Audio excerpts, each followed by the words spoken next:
course, good afternoon, everyone. Very warm welcome to all of you. This is our annual FIA Employee Benefits webinar, and I'm Zahir Anta. I'm sure some of you may know that I'm the chair of the Employee Benefits Executive Committee, but I'm also your host for today. And so let us begin. In preparation of this webinar, an interesting thought struck me. And the thought is that today, on this 28th day of July, we find ourselves at an incredibly interesting crossroads of sorts. So we're saying goodbye to July, which is a month focused on employee wellness and national savings, and we welcome August, or Women's Month. And that's a time for the reflection and celebration, and of course, the renewed focus on the unique challenges faced by women in society. So this crossroads or this intersection, I feel like perfectly sets the stage for today's webinar. We have our first speaker, Butsi Tlhadi, who is the CEO of Alex Forbes Corporate, president of our very own FIA, and past president of the World Federation of Insurance Intermediaries. And Butsi will be delving into the topic of the changing world of work and its impact on employee benefits. So Butsi will explore how shifts in work models, in technology, and even employee expectations are reshaping the very fabric of how we support and reward our workplace. So I'm looking forward to that. Following Butsi, we are honored to welcome Nonku Pitye, who is the CEO of Discovery Corporate and Employee Benefits. And Nonku will shine a light, or rather shine her light, on the critically important issue of women and the retirement gap.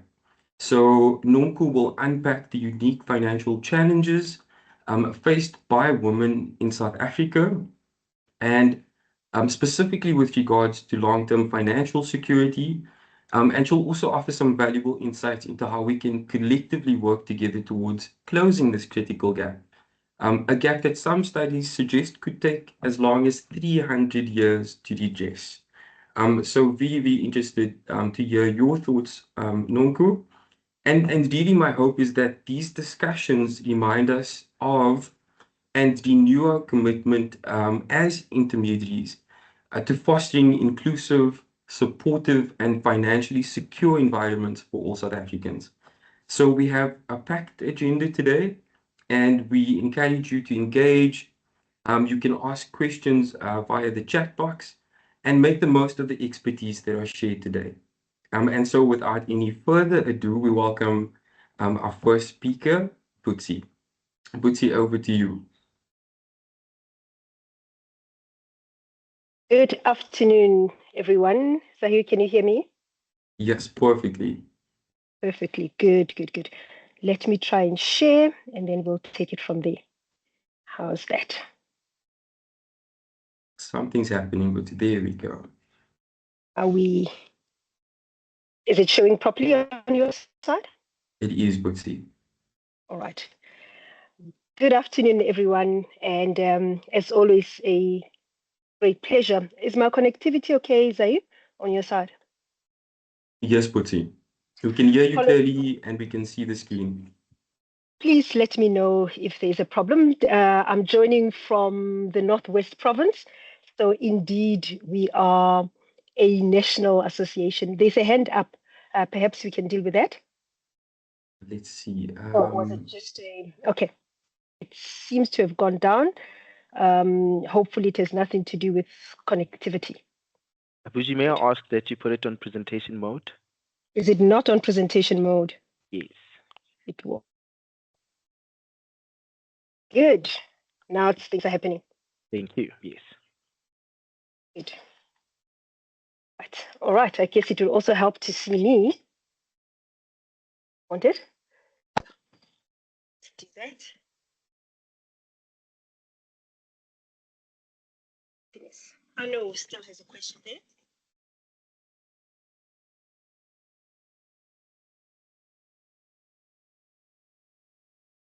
There's a hand from Anu.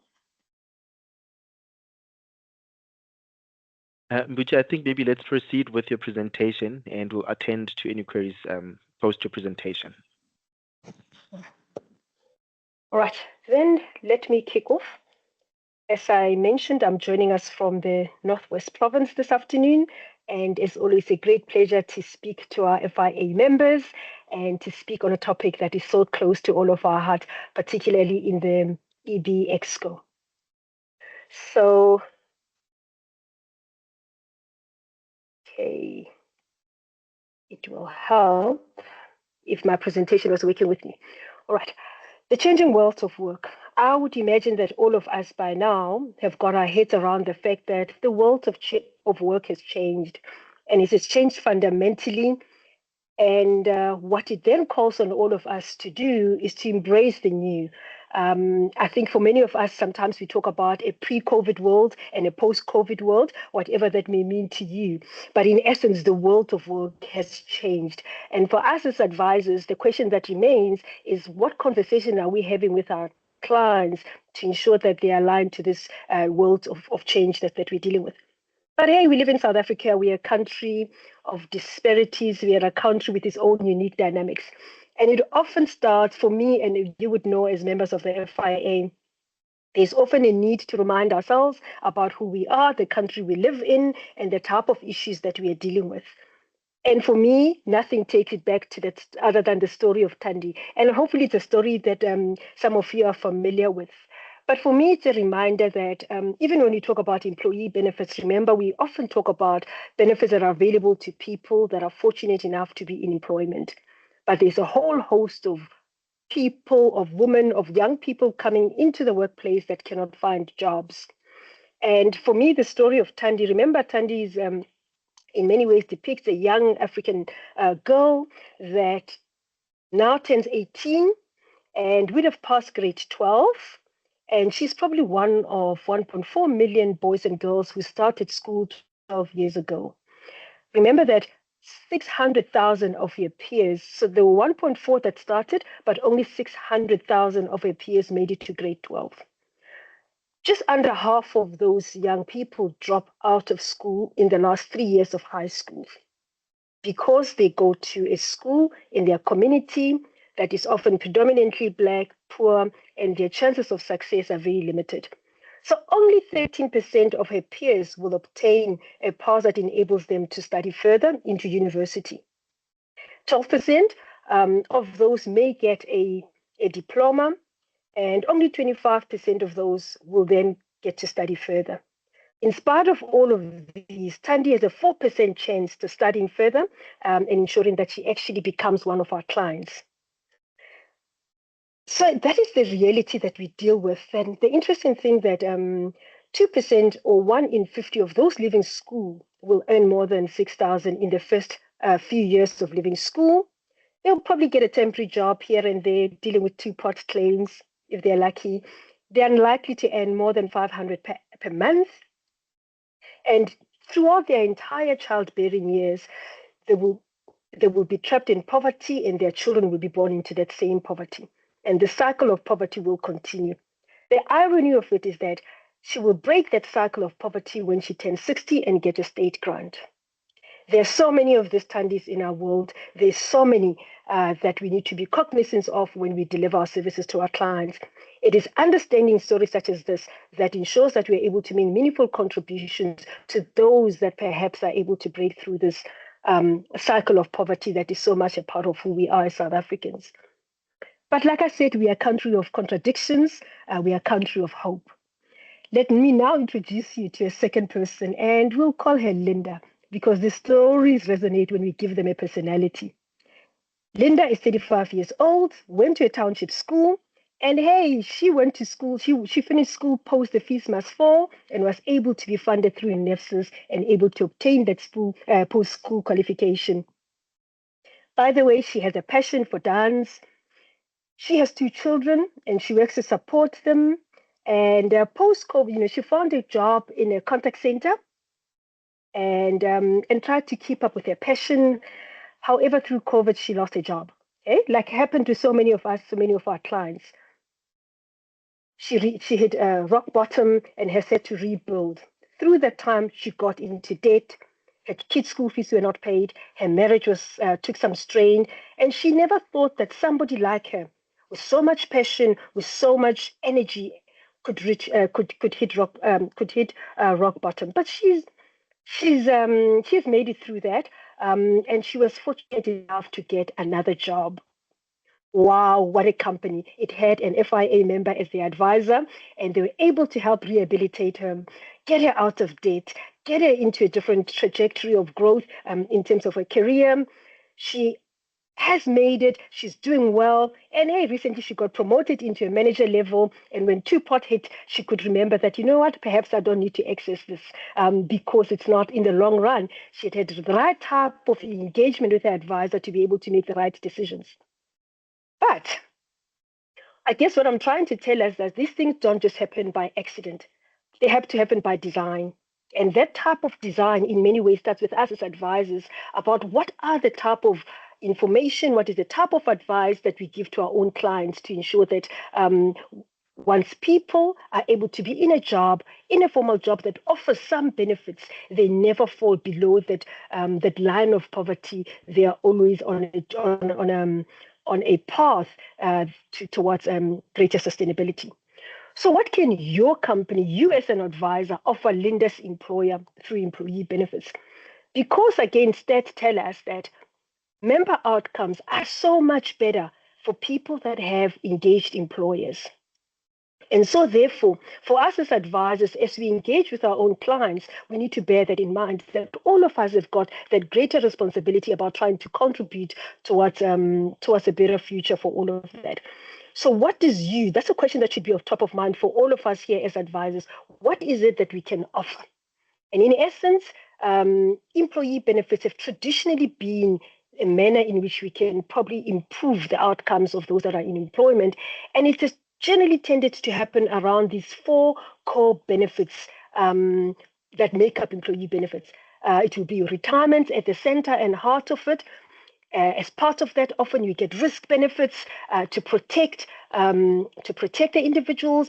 Often there's a funeral cover, and we always say that all of that means nothing if you don't have good health. So these, in many ways, remain the core of benefits that we offer. But it can't be that.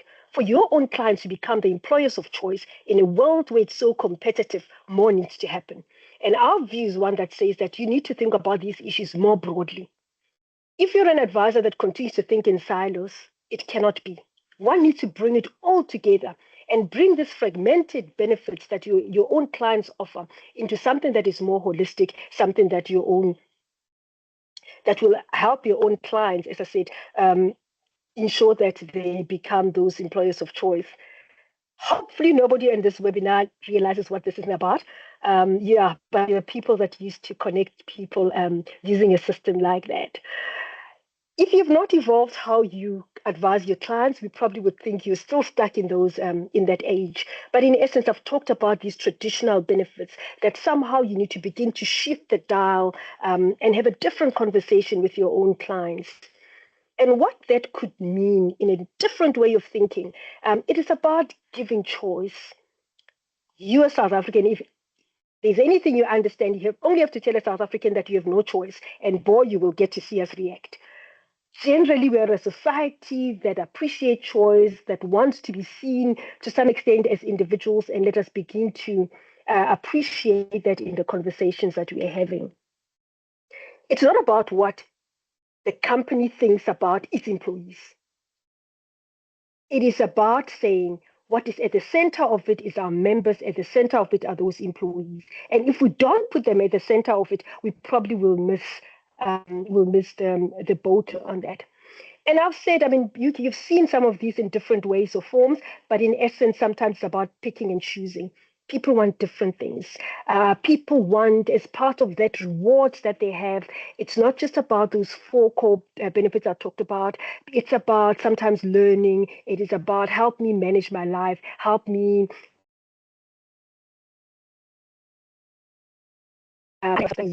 business. It's about understanding that I want to volunteer. And please, as part of what you offer me, as part of the solution that are available to me, you have to appreciate this, because I don't live in a, I'm a macrocosm of of something that is bigger than myself. So designed for the individuals. Many of us appreciate just how hyper individualized the services that we receive are, whether it is from Takealot to Airbnb, all of that. Our service providers begin to understand that we are individuals. They allow us to engage with them differently as individuals. And by and large, as advisors, we need to appreciate that and start to think about it more holistically. So maybe just some of the things that I have seen come through from employers and advised by people that are forward thinking. This is kind of done and dusted. Companies embrace flexibility, and part of that flexibility could mean remote working. I'm doing it today, and it is part and parcel of that. If your clients are to become employers of choice, I would want to even say that it has to be built into that. Benefits, think about it broadly. Connectivity is a benefit that many of us now enjoy. And I think if you're not speaking to your clients about what that means, you probably could be missing something there. Just in terms of, I've called it charity begins at home, volunteering, caring about your own fellow colleagues. Those are part and parcel of what employees of today value. And as an advisor, begin to think about what could be tailored for a workforce that values such. As old as anything, we've called it work-life balance, we've called it whatever you want to call it, but I'm saying parenthood, supporting young families. I think, yeah, if you are not advising your clients to think about these issues broadly, to begin to offer benefits that are tailor-made depending on the stage of life. You understand life stages in investments. What about life stages in terms of the benefits that you offer? Surely, when you've got young people in your base, what are the things that speak to them? And I've just shared here some of those. I mean, these really vary. I've seen some that offer even our male employees very generous paternity leave. They still have to tell me what they do with that paternity leave, but to some that offer additional facilities, gym, daycare, and so forth. So as I said, employees are individuals, and we need to think about them differently. Emergency savings used to be a huge issue. Two-pot has not completely solved for that because you all appreciate just how much we lose out in terms of compound interest whenever we withdraw from our savings pot. But hey, we are a country that appreciates the balance between today's emergencies and long-term savings. You need to think long and harder about what are the mechanisms that you're putting in place to help your own clients and members save or solve for this issue of emergency savings. And among others, it's just solving for debt. Because it is indebted employees that often we need to help and find solutions for. Then, all right, do that. Learning, self-development. All of us understand the fast pace of change, and we need to create bandwidth in our own clients to be able to absorb all of these new ways of doing things. And part of that is ensuring that you continue to support learning endeavors of your employees. Support your communities. We've just celebrated Mandela Day. We realized just how much energy that is put into your environment to the extent that you did that. How about putting that as part and parcel of some of the benefits that your own clients continue to enjoy going forward? So would your company, as an advisor, be able to offer Linda employee benefits that speak to her holistically, not just as a siloed issue about the 4 core benefits of that? And we're suggesting that you need to future-proof the type of solutions that you give to your clients. It goes beyond those. It's about mental health. Perhaps it's about what we eat. It's about exercise. I'm telling you now, I just turned 51 today, and part of that has to be about how do I then begin to get my head around the changing nature of the person that I am, the menopause and so forth. Those are things that we need to bring into the conversations that we're having. So for your client, being an employer of choice has continued to evolve. And I'm suggesting here, among others, think about how you can leverage own client about the solutions that and make that part of benefits. It sounds intuitive. It sounds like you should do it anyway. But hey, maybe it's just something that you need to concretize and speak to your other solutions provider to see whether you can then come up with bespoke solutions for that. So what would you do differently to make sure, as I said, your own clients remain those employers of choice? That is the task of all us as advisors. That is why key to the stuff that we do, Zahir will invite us to come and have these broader conversations because the world is becoming complicated. And until we embrace that and understand what it means, you will be left behind. And nobody has to tell an advisor just how vicious the competition is. If you snooze, you lose. So yeah, Zahir for now, and head over to you. Thank you so much. Thank you so much, Buti, for an incredibly insightful and powerful presentation. Buti, I love that we're starting to think about employee benefits in these new terms, because the truth is that the landscape of employee benefits has changed significantly over the past 5, 10, 15, 20 years. And so I think it's important that as intermediaries, we remain adaptable and that we meet the moment.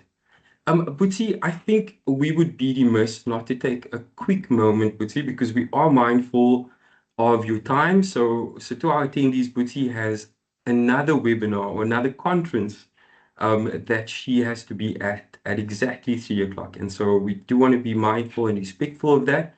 But we have to take a moment, Buti, to wish you the happiest of birthdays on behalf of not just the FIA team, but on behalf of all of the attendees in this webinar. We thank you for your service, Buti. At a board level, I've seen firsthand how tirelessly you work to strengthen this organization. And so we wish you another year of great achievements and shared success. If I'm not mistaken, I might have seen our next speaker's hand go up. And so Nonku, can we call you to the front, Nonku? Yes, I hear. Hi, Nonku. Hi, Nonku. Hi. So I just wanted to say to Buti that 51 has never looked so good. Thank you, Nonku. 100%, Nonku. I think everybody on this call would agree. And so actually, Buti, let's keep you here. Nonku, welcome to our annual webinar. And again, thank you so much for agreeing to participate today. We're looking so forward to your insights. So Nonku, before we lose Buti, I thought, and Buti, please keep your camera on. I thought this might be a good opportunity for all of us to engage on some of your unique experiences. And so maybe we can talk to that. So what I will say is that in preparation of this webinar, I couldn't help but reflect on, and this ties into your presentation as well, Buti, but I couldn't help but reflect on the changing face of the South African employee benefits landscape. And I don't think that it's an exaggeration to say that in South Africa, women are at the forefront of the employee benefits industry. And so what do I mean by that? Old Mutual, Momentum, Sanlam, Liberty, and of course, Alex Forbes and Discovery are all led by women of color. And so I find that incredibly fascinating. And I think it shows how much progress we've made as an industry over the years. But Buti and Nonku, what I wanted to ask both of you is, how do you feel your unique lived experiences and your perspectives have informed your approach to shaping equitable, fair, and impactful employee benefits for South Africans? So what have you brought in from your own lived experience that you are fostering within your own organizations and that you carry with you? And so, Buti, maybe you can answer for us first, and then Nonku will go over to you. All right, yeah, thanks so much. Look, Zahir, I think in many ways, as I said, we are a country that continues to evolve. We are a country that has its own unique dynamics in that. What I can tell you is that I will specifically speak to the FIA because it has been an incredible journey for me. When I joined in or became actively involved in 2008, I walked into our health exco then. And I can tell you now, looking around the room then, I think I was the only Black female, fair to say. But I must tell you that I found a team of incredibly welcoming people. Greg, I'm sure he's on the call somewhere, stands to mind, and Yes, it's been such an anchor. Is he Greg Setskan, Andre Jacobs, John Crank, across the board? People have truly been welcoming. And we have come into that and it's shared. And our common interest has been about the member.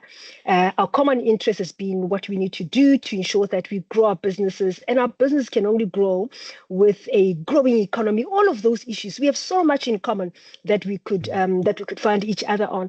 But it's been a team of incredibly supportive people. I always say, Nonku, we come in here as intermediaries. We fight everything. Everywhere outside there we fight, but we come in here and it's a space for collaboration. And that has been incredibly empowering. And fair to say that you've mentioned a few colleagues in the industry, and I must say, I often continue to be intimidated by just how incredibly knowledgeable these women are. You mentioned Nonku here, Kanisa at Sanlam, you had mentioned Prabashini at Mutual, and everywhere else. Incredibly talented women that have been around for a while. They come into this spaces because they've got so much to offer. And because of that, then it just so happens that we are women, and it so happens that we are Black. It's part and parcel of that, but they are truly incredible people with so much to offer. But hey, Nonku, it's over to you. Thanks, Buzi. Just maybe mine is quite personal. I grew up in Discovery. I grew up in the health business, having come from management consulting. And for the longest time, and at least my last role was as the Chief Growth Officer in Discovery Health, really looking at new markets and the expansion of healthcare to those that didn't have. And that was very personal to me. I mean, I'm a Black South African, born and bred in Soweto. So really understanding the faith and the experience of what it means to be a South African that has, by the way, I feel like I was very privileged. And when I say privileged, not because we had tons of money, it's just I felt always very looked after and very loved, brought up by matriarchs. But my reality is that on one side, I had a rich sort of tapestry of experiences because we had strength in our family and strong matriarchs, but I had the realities of what it means when there isn't security created often by the vehicles that are in financial services. So for me, when I think about the sandwich society, it's not a thought. And I think it's not a thought for many South Africans. It used to be called black tax. It's just now family tax, because regardless of color, I think a lot of South Africans are battling this sort of family tax and being a sandwich society. So in my own experience, I support kids, I support parents, I support aunts, I support nieces, I support cousins, and I'm not unique. But what that does, it makes it very clear why change and movement has to happen. While we have to move from a society that is overwhelmed by debt and doesn't even have the capacity to save, to help us come out of the debt into a landscape of being able to cope and then accelerate, hopefully, into savings. Also, I mean, maybe just the last story to tell. I remember, and why it's important to me that we don't look at the continuum from the perspective of just retirement, because when people are trapped in daily living and do not know and do not have tools and instruments to support them to move to another element where they can save, then you really will never get them into savings. And I remember one day, I grew up in a family where my mom and dad got divorced. My mom, a very strong woman, really someone that I have a lot of time for in terms of doing the impossible with very little that she has. And I remember her once saying, "This 20 rands is between me and starvation." And I could see in her face that it wasn't a joke. Like, it gave me so much anxiety. And I remember that day thinking to myself, I never want to be in a place where there's so much fear, because there's actually no more pathways. It looks like there are no pathways. So for me, this is an incredibly important not just something we have to do as something we have to do as financial in the financial industry, with advisors, with organizations, with employers, for our society and our country, both from an emotional perspective, because a lot of people who are in debt and indebted are mentally and emotionally broken, and therefore their lives sort of stall. But secondly, because our country can't afford to be in a place where we're perpetually trying to maintain and support a bigger component of people that do not have any other means except to rely on the state. Thank you so much, Nonku. Sure, it's so much food for thought. Nonku, maybe just to piggyback off what you were referencing, which is, I think, the reality of the average South African who doesn't always have access to the vehicles and the mechanisms that can help elevate them. I suppose my question then becomes, and I think you did touch on it a little bit, Nonku, and even you, Butsi, but maybe we can get into it a little bit more. But how do we go about significantly broadening access to meaningful long-term savings for South Africans? So how do we go about it? Seems almost like a little bit of a gargantuan task.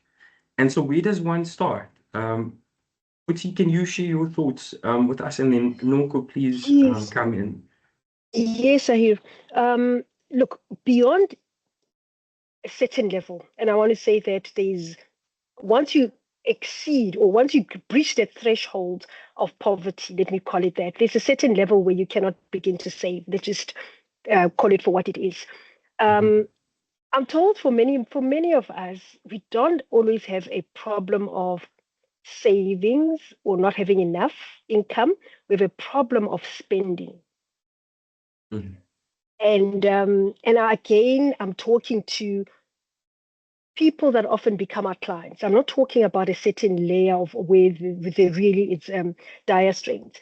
And often in our lives and a lot of our clients, whenever I engage, there's often three things that are like sometimes our Achilles heel that we just need to get right.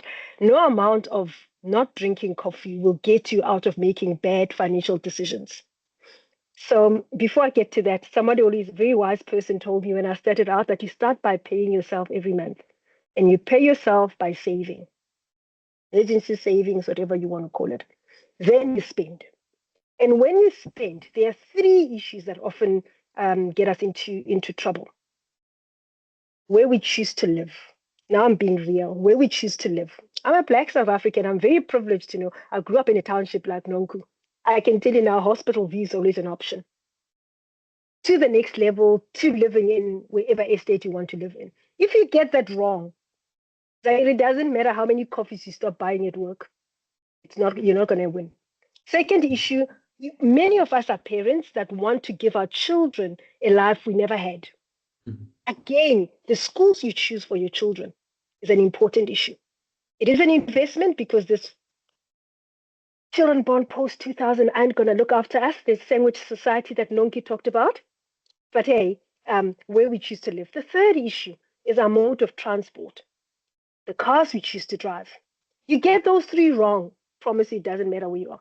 So I guess back to the issue, there is sometimes we do have a culture of not so great culture of savings, but over and above that, if one remembers these principles of pay yourself first and make the right choices and try and live within your means. Outside of that, there's no amount of financial advice that comes from an FIA advisor is going to help you at an individual and a personal level. Nonku, you've got maybe more insights. No, I love that. I wanted to, never mind. No, I want to ask a me, tricky question. No, I won't ask it. I'll ask Butsi after this webinar. For me, I think there are actually three key institutions that are critical in answering this question in terms of how we make the shift. And I actually don't think you start at the bottom. I think you start with where there's biggest influence and therefore biggest impact. So in the first instance, I think it's the financial services providers. So I'm talking about the Discoveries, Alex Forbes, Sanlams, all of them. We've got to be bringing to the table different solutions. We've got to be thinking about a new generation of solutions that talk to the current landscape and the current challenges. We are in workplaces where we've got 5 generations, literally. It's quite alarming. A generation that's never worked from home. When you talk about work from home, it gives them heebie-jeebies, you know, we must be at the office. We used to have a lot of those debates at our exco because we all had such different lived experiences, but you won't keep this last generation if you're forcing everyone to be there. Our solutions must talk to what's happening today. Hybrid work, they must talk to debt, they must talk to how people are thinking about savings and living at the same time, which I think today there's a lot to be done around that. So that's the first sort of role player. The people who bring the solutions to the table have to think differently and bring something different to the table. I think the second is employers. Employers probably play the most powerful, most impactful role in this whole ecosystem. They have the biggest opportunity to touch millions of lives and to make decisions for millions of lives. A lot of the solutions that we're talking about on this call are not made by, the decision is not made by an employee. It's made by a decision maker acting on behalf of thousands, hundreds, and sometimes millions. And therefore, the onus of those decision makers or group of decision makers in the cases where it's management committees or trustees really need to be elevated. We need to educate them differently in terms of what solutions are out there. But in addition to that, I think they need to take the next steps around demanding more for their employees. Employee benefits can no longer be the lines on your payslip without you understanding how they work, how they impact me today and tomorrow. It's becoming unacceptable that we have that. I mean, one stat for me that stands out is the one of beneficiary nomination, still sitting as low as 10 to 20%. It's unacceptable. If those are real benefits, it means at the time when the person either passes or gets disabled and those benefits needs to kick into play for their beneficiaries, nothing is available because we as employers are not driving beneficiary nomination, are not driving knowledge about what it means at the time of your demise, etc. So the employer plays a significant role and they have such a great opportunity to impact employees and society. And then the last one, which obviously is the magic in all of this, is the intermediary. Because the intermediary can bring advice, can bring comparisons, can say, no, it's not enough to look at cost and returns anymore. You've got to think about engagement. Do you have that in the solution that you have right now? Do you have it for your employees? So for me, that's as simple as that. It's the product providers, it's the employer, and it's the magic that's the intermediary in bringing those comparisons to life and really making a significant difference in how people consume those benefits, but also understand those benefits. Wow, thank you so much, Nonku. And Butsi, those insights. You know what? I again am mindful of the fact that we've got two of the most powerful voices in EB with us today, and I'm incredibly thankful that those voices are so mindful of the lived experience of the South African employee and are so committed to, in line with our theme, empowering members and individuals and elevating society. And so that's incredibly, from an employee benefits perspective, and what that means for our industry, it's incredibly exciting. And so that by no means, those are not the last of our questions, Nonku and Butsi. But just again, in keeping with our time frame, I think let's move over now to your presentation, Nonku.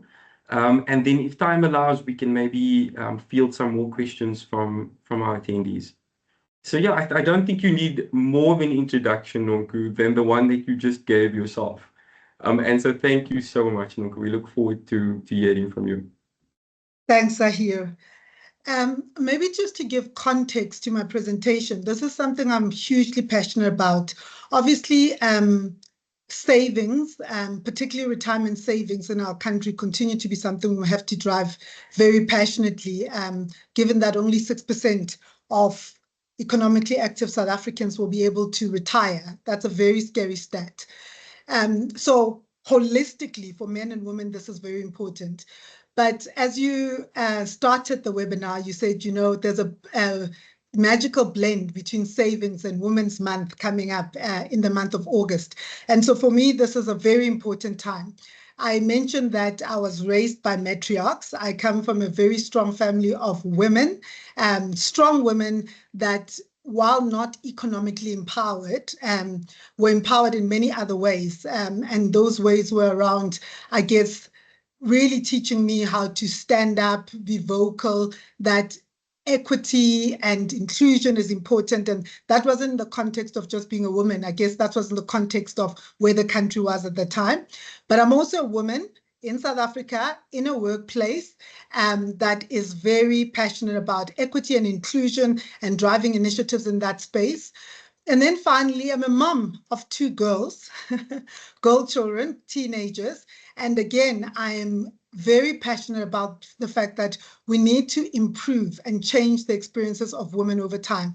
What you said at the beginnings, I hear in terms of the gender gap taking 300 years to fill is quite frightening. But I think how we must eat this elephant is sort of a piece at a time. And I think any change we can make in the direction of, whether we're giving better advice that gets people to act differently and therefore have better outcomes is good enough today, and more people will do tomorrow.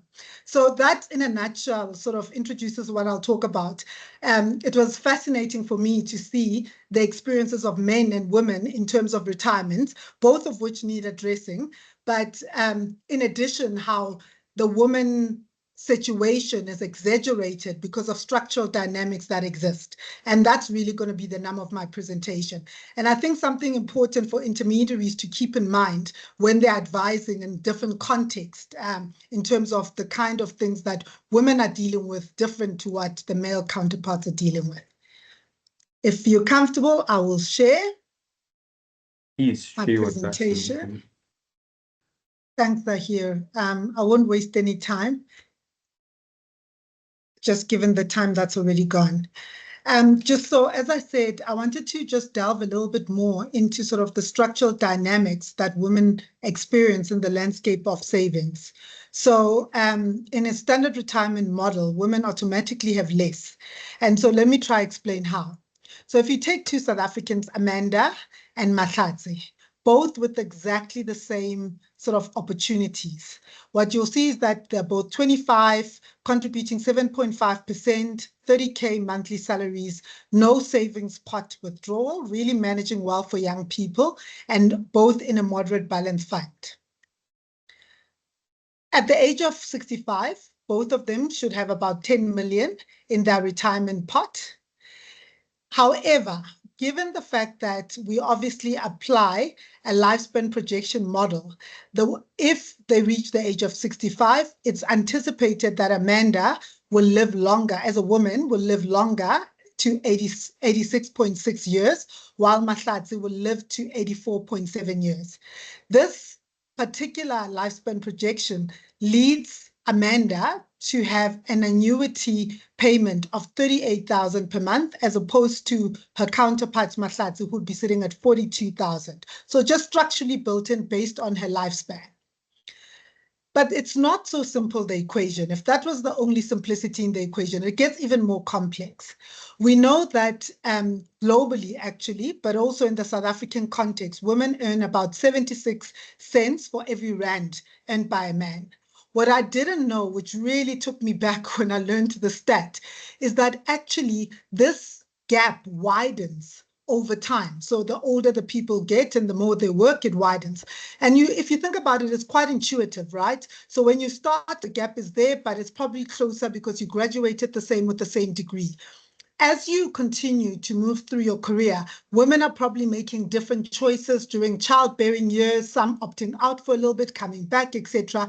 But what continues to happen is that your male counterpart continues to accelerate in the workspace, so that towards the end of life, towards the end of working life, rather, there are more senior men in an organization at executive level than women. And therefore, that gap in terms of the pay gap increases and accelerates. Other factors exacerbate this. This you'll find hopefully as fascinating as we did. So a lot of this is the data that we have from either our retirement fund, our EAP, or within the Discovery Bank.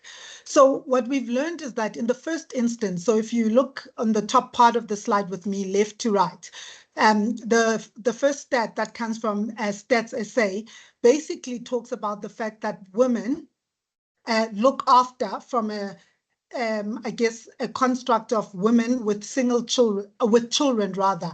There are more single women with children, which again is intuitive. The stats actually state about 34% of women are solely looking after children, where the male counterparts, and therefore the 10x, is about 3 to 4% of men are as single parents looking after children. So there you go, where the disposable income for a woman becomes even that much less because of that construct of taking care of family and community.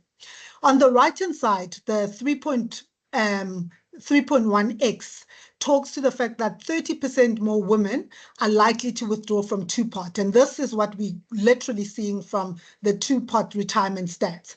But what is most interesting is of what is withdrawn, about 80% of that is used towards school fees. So really talking about women playing this caregiving role within the home, within communities, within societies. Again, making that pot that's already almost not quite as equivalent as it can be from the start, even smaller. If you look at with me to the bottom left side of the slide, what you'll see is that what's also interesting, and it's also intuitive, women actually go more into conservative funds. And from about the age of 55, they go more conservative than their male counterparts. And on the right-hand side, what is encouraging is that 20% more women are more likely to then contribute greater than the default contribution rate that is presented within the employee space. So in a nutshell, the slide demonstrates that in the first instance, women carry a much larger burden in society in terms of looking after families and communities, particularly children, that when they do need to dip into their retirement funds, a large component of that goes to taking care of the family, particularly of the children through school fees, that they are trying, and you can see that their contribution behavior is that they want to contribute more, but they have a smaller base from which to contribute. So there's a systematic gender retirement gap that exists that we have to think about when we think about the woman contributor, the woman employee that's contributing to a fund. On the opposite side, we also know that all South Africans have retirement gaps. And I think it's important for us to understand the construct of why people have this retirement gap and why it continues to be stubborn to move that 6% number.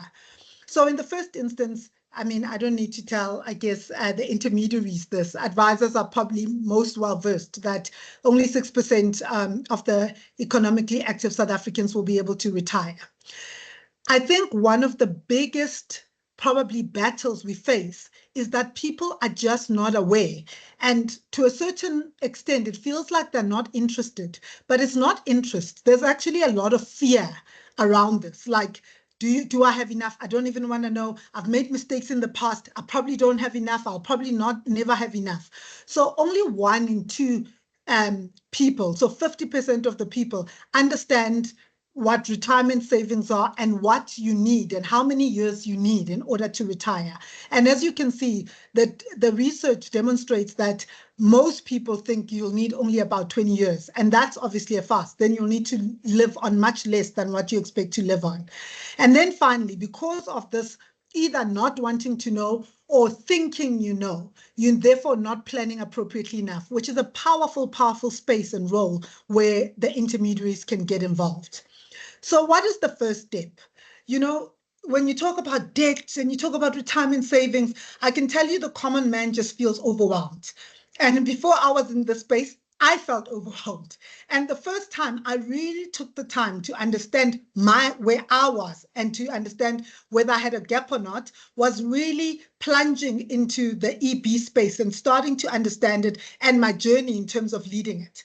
And what was amazing and not surprising is that I had a gap myself.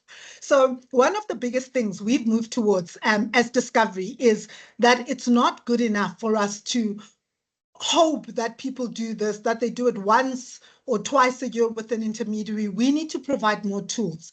And so what we do in terms of knowing your gap Firstly, I think, and I'll skip the slide in the interest of time, because I think the audience on this call really understands your age and what you should have saved by different age groups in terms of you being on track for your retirement. In order to overcome this and understand your gap, we've really started to invest in employee-led tools. I think EB, as we've always known, has been an employer decision. The employer, a few people in the employer understand it, they make the decision, they're implemented, then it's just a deduction on my payslip.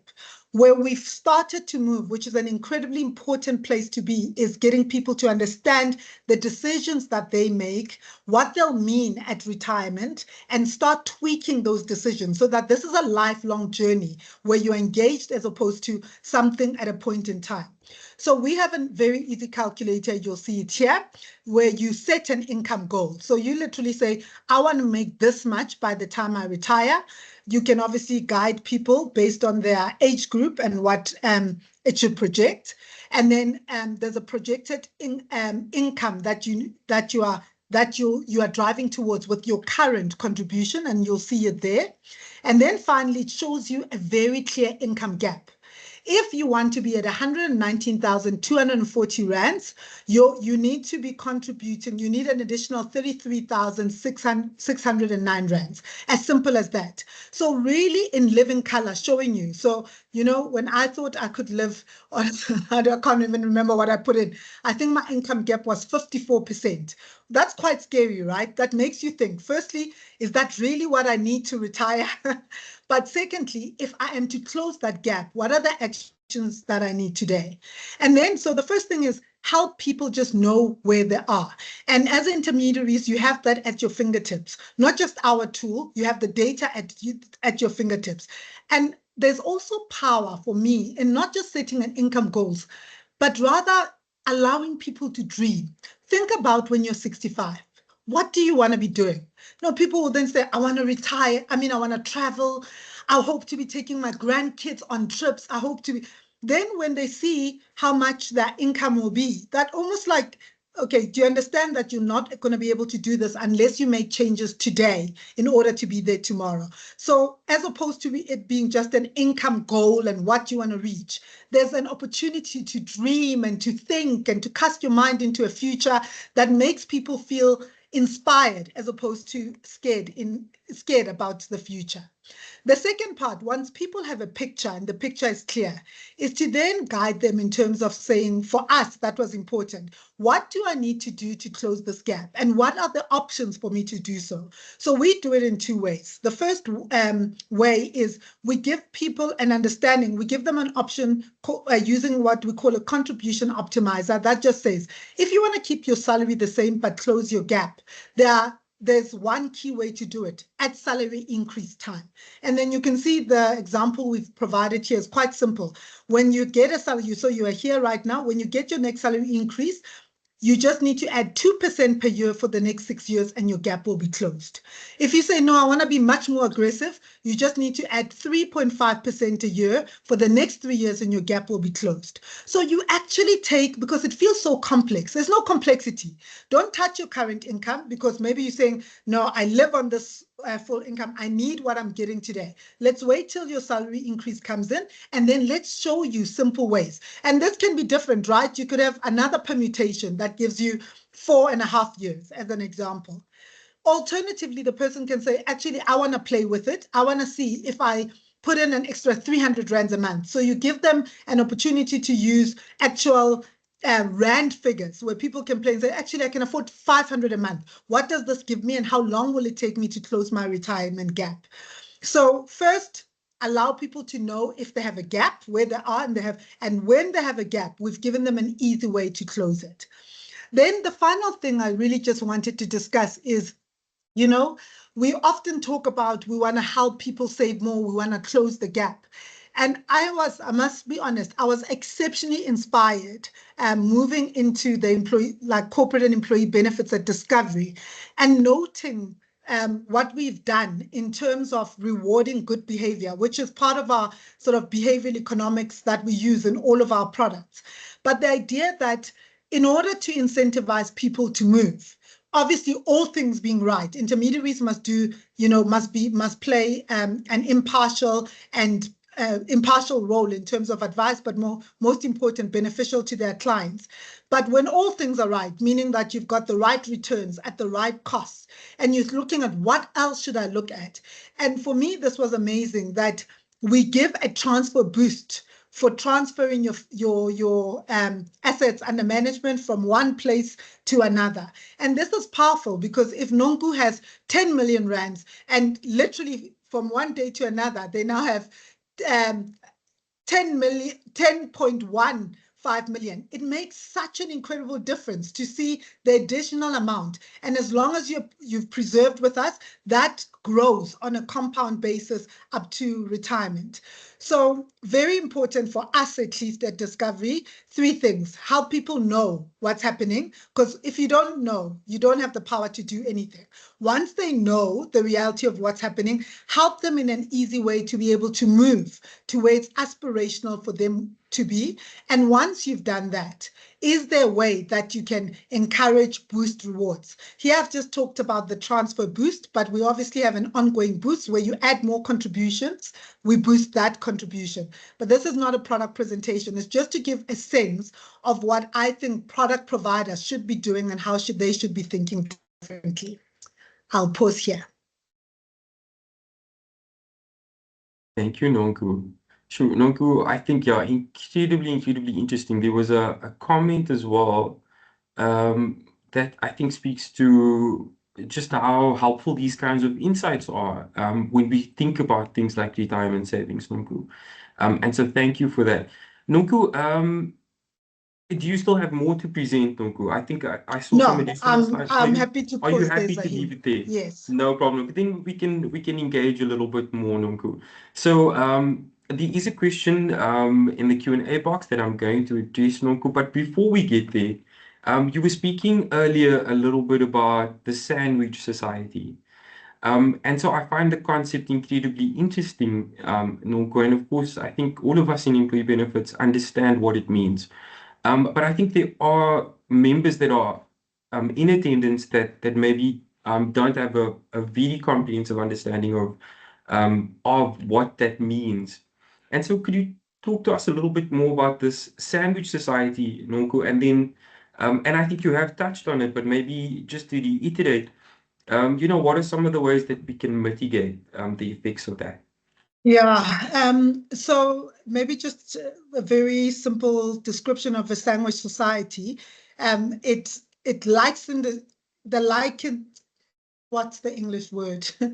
It compares it to a sandwich, right? It says that we are compressed in between 2 slices, and the slices that it compares in fact are the supporting of children and supporting of aging children, aging adults and aging parents. I said the other day on a different platform that I think we're a sandwich wrap because it's no longer just about your children and your aging parents. A lot of us, as I alluded to earlier, also are supporting other family members. You're supporting aunts or uncles or young people like cousins, etc., who are not able to be taken care of or are on some kind of grant system. And therefore, you are wrapped on all sides. But what that means, if you think about a wrap and you think about what's inside there, it's hard to liberate yourself from a wrap. We had a colleague, I think, who said, I feel like an ATM, but even when I'm empty, they keep putting the card. And so you can imagine the feeling of anxiety, inadequacy, etc., because actually there's so many demands that I'm not able to do what I'm meant to do. And in the construct of a Sandwich Society, I think the danger is that we just repeat the cycle, which means I get to retirement not having enough because I haven't been able to save. I haven't been able to have my head above water enough. I've been inundated with debt, that I repeat the cycle, which means that my children are in the same cycle of having to take care of me and my husband, and they're taking care of their children and probably other peripheries. So for me, the advice is always this. 1, you've got to seek help. If it's not a financial advisor, within an EAP, and most EAPs, we have an EAP called Healthy Company, there is a financial stream. And in today's day, you should demand an EAP that has a sophisticated financial stream. And the reason why that's important, Zahir, is because it can't be simplified, because financial issues are probably the number 1 or 2 driver after relationships, etc., in terms of what people are struggling with that lead to anxiety, depression, people leaving and changing work to try get more income, etc. So important that your EAP gives you what you need, either in terms of one-on-one financial counseling, giving you solutions, working with your employer in terms of how you can help with debt, etc.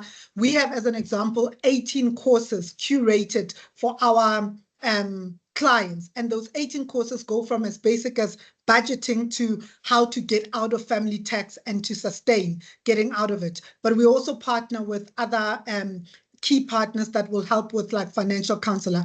So the first thing is just know where you are and get hold of your situation.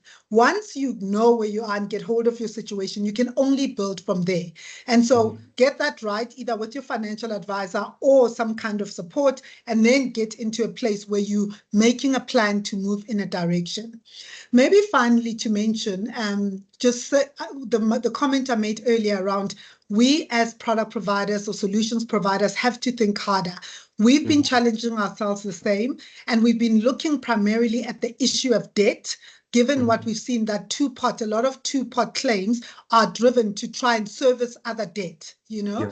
And by the end of the year, we're working hard on it. It's an innovation, which I can't share at this point, but it is to make a structural change in debt so that people can move from having taken care of their debt and move into a space where they really are able to save.